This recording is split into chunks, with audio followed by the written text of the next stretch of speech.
আপনি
আমরা ওখানে লুকিয়ে এখনো আছি। ভয় হয় ঘুমোতে গেলে? এখনো যদি ভয় হয়, এখনো ভয় হয়।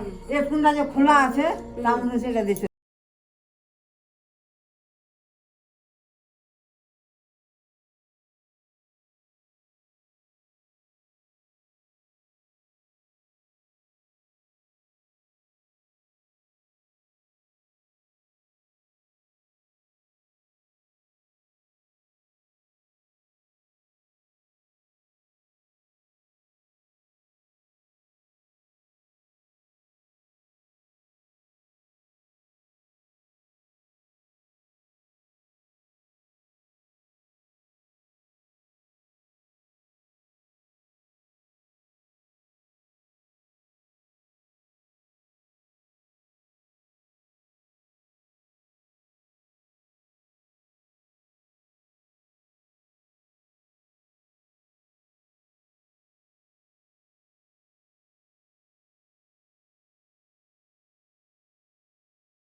ঢুকে গেছে, আর ওইদিকে ফাঁকা ছিল, ওইদিকে ফাঁকা ওটি দিয়ে ঢুকে গেছে, আর ঢুকে দিয়ে সব লিয়ে ফেলে গেছে, একটা গাই লিয়ে গেছে শুদ্ধ আমার।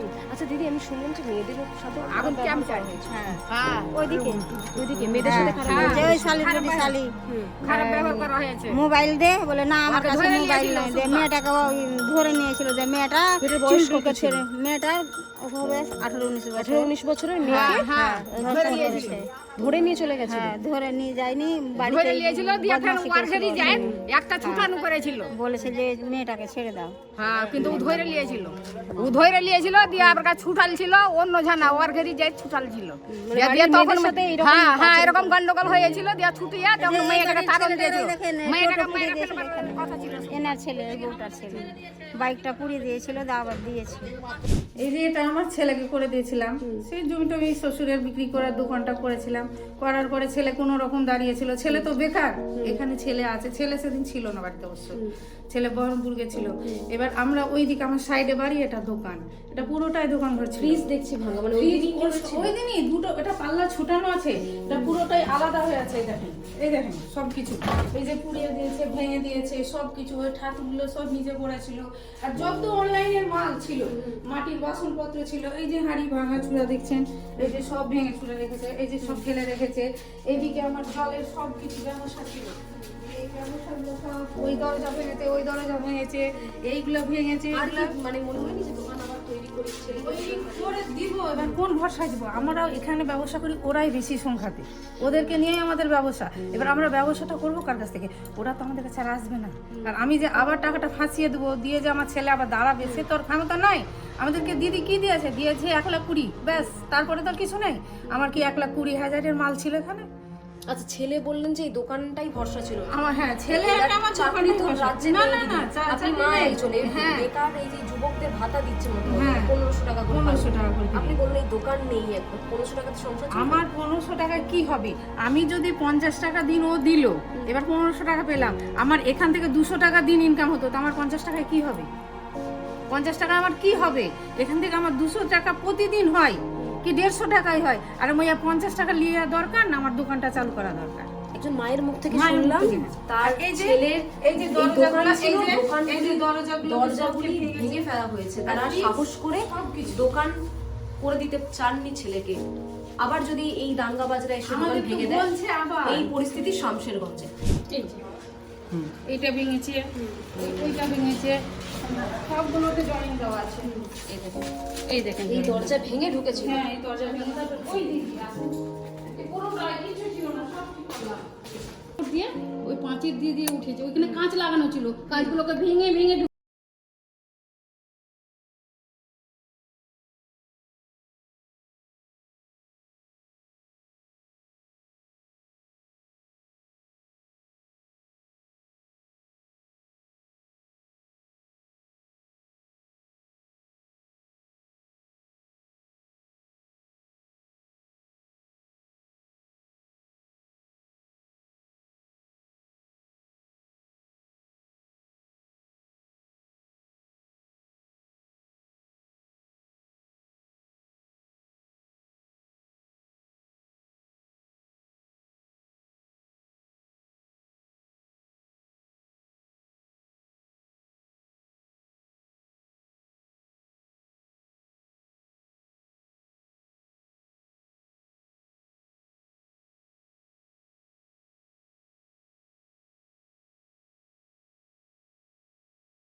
এবং দাঙ্গার পর এই দাঙ্গাদের বাড়ি ঘরে যখন ঢুকে আসে কি হয়েছিল? কি হয়েছিল, আমরা তো দরজা লাগিয়ে দিয়েছিলাম, যে চারদিক থেকে লোক, মানে ওই সাইড থেকে এই সাইড থেকে পিছন থেকে লোক ঢুকেই যাচ্ছে। আমরা দরজা তালা ভেঙে ঢুকে গেল, ঘরের ভিতরে ঢুকে গেছে, যা ছিল ঘরে সোনা দানা টাকা পয়সা যা ছিল সবগুলো সে বাই করে নিয়ে নিয়ে পালিয়েছে।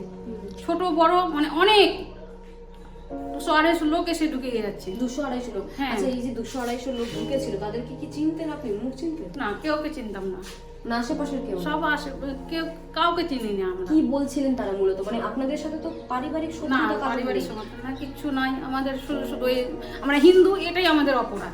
হিন্দু হওয়াটাই শামশেরগঞ্জের হ্যাঁ, অপরাধ। হিন্দু হওয়াটাই অপরাধ আমাদের। হিন্দুর জন্য এখানে হিন্দু কম, চারিদিকে এইগুলো পুরোটাই মুসলমান। আমরা হিন্দু এই অপরাধ, কোনো দোষ হয় আমি না আমাদের। আপনার সাথে কথা বলছি যখন আপনার পাশে দেখতে পাচ্ছি ড্রেসিং টেবিল, এগুলো ঘরে ছিল, সব ভেঙে দিয়েছে। ঘরের ভিতরে যা ছিল, আলমারি, শোকেস, টিভি, সোফা, মানে ইনভার্টার কিছু রাখেনি, সবগুলোকে নিয়ে মানে নিয়ে পালিয়ে যেগুলোকে নিয়ে যেতে পারেনি ভেঙে দিয়ে ভেঙে দিয়েছে, আর সবগুলোকে নিয়ে নিয়ে পালিয়ে গেছে। কত টাকা নিয়ে চলে গেছে তারা? অনেক অনেক অনেক বললাম না, 10 ভরি সোনাই ছিল। মানে আমার স্বামী সার্ভিস করতো ইলেকট্রিক ডিপার্টমেন্টে, মেয়ের বিয়ে দেওয়ার জন্য সব রেখেছিলাম, জমি বিক্রি করে টাকা রেখেছিলাম, সবগুলো শেষ করে দিয়েছে। এখন কেমন আছে?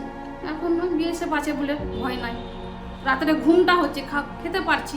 বিএসএফ চলে গেলে কি হবে সেটা বলার না। কি দাবি রাখছেন আপনি? দাবি রাখছি আমাদের বিএসএফ এর ক্যাম্প চাই। বিএসএফ এর সাইকেল? হ্যাঁ, স্থায়ী ক্যাম্প চাই, এটাই আমাদের দাবি। আচ্ছা, মানে এই যে বাড়ি ঘর আপনি বলেন যে 10 ভরি সোনা নিয়ে চলে যায়, মেয়ের বিয়ের যে টাকা সেটা নিয়ে চলে যায়, আসবাবপত্র নিয়ে গেছে, যেটা নিয়ে যেতে পারেনি ভেঙে ভেঙে দিয়েছে। দিয়েছে। সরকার থেকে কোনো সুযোগ সুবিধা পেয়েছে বা সুবিধা টাকা? ওই তো 1 লাখ করে দিয়েছে, এটাই।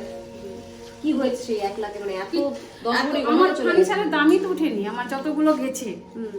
আমার কিছুই হয়নি, ওই তো করালো। স্বামীর ওপর ছেলের ওপর কেন এইভাবে মারা হয়েছিল তাদেরকে? কি তাদের দোষ কি ছিল? না, আমাদের তো কাউরের সাথে কোনোই নেই, রাস্তাঘাটে দেখা হয়, কথা বলে।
তখন সাধারণ নাগরিক যারা রয়েছেন গ্রাম বাংলার, তাদের চিত্র বাংলাদেশের মতো।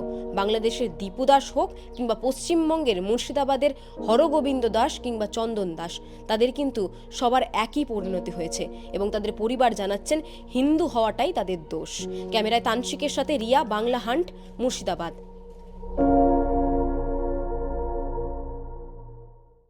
আরো ভালো ভালো খবর দেখতে সাবস্ক্রাইব করুন বাংলা হান্টের ইউটিউব চ্যানেল। বাংলা হান্টের আরো খবর দেখতে নজর রাখুন। বাংলা খবর মানেই বাংলা হান্ট।